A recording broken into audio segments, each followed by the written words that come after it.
Showroom ના honour Pintubhai ક્યાં છે?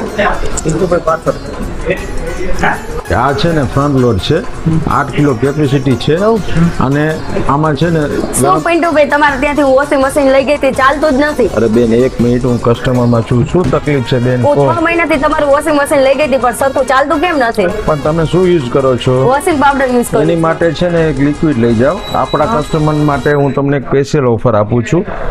360 રૂપિયાનું લીટર આવશે. તમે અમારા પરિવાર છો, તમે અમારી સાથે સંકળાયેલા છો, તમે મારા કસ્ટમર છો, 1000માં 3 આપી દઈશ. બીજું બોલો. એની છે કે આપણે જેમ રોજ નહીએ છીએ તેમ મશીનની બી ક્લિનિંગ કરતું રહેવું પડે. એ દર 3 મહિને કરી દેવાનું. આ 200 રૂપિયાનું એક પાઉચ આવશે.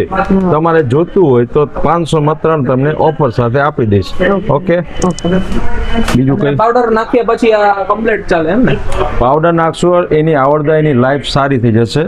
કોઈ અંદર બેડ પાર્ટિકલ હશે, જે કારણ કે એમાં એવું હોય ડિટર્જન્ટની અંદર ઝીણા ઝીણા રેતી જો પાર્ટ્સ અંદર હોય, એ આ નાખશો એટલે ડ્રમ ક્લીન થશે.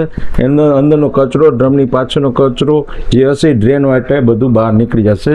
મશીનની લાઈફ સારી થઈ જશે, સ્મૂથલી ફરશે, કપડાં સારા નથી ધોવાતા એવા પ્રશ્ન થશે, એ પ્રશ્ન આમાં નહીં થાય. શું પિન્ટુભાઈ તમે મને આ વાત સમજે એના ઉપરથી શું મારું વોશિંગ મશીન પ્રોપર ચાલશે? મને પ્રોબ્લેમ કીધો એ હું તમને આપીશ, એ તમે લઈ જશો તો તમારો પ્રોબ્લેમ સોલ્વ થઈ જશે. 3 પાવડર અને લિક્વિડ આપી દો. ઓકે, બરો. તમે આ તમને ઓફર સાથે તો આપ્યું, પણ સાથે સાથે મારા તરફથી એક શ્યોર ગિફ્ટ પણ લેતા જાઓ. તમે શોરૂમ આવ્યા એના બદલ આભાર. Thank you.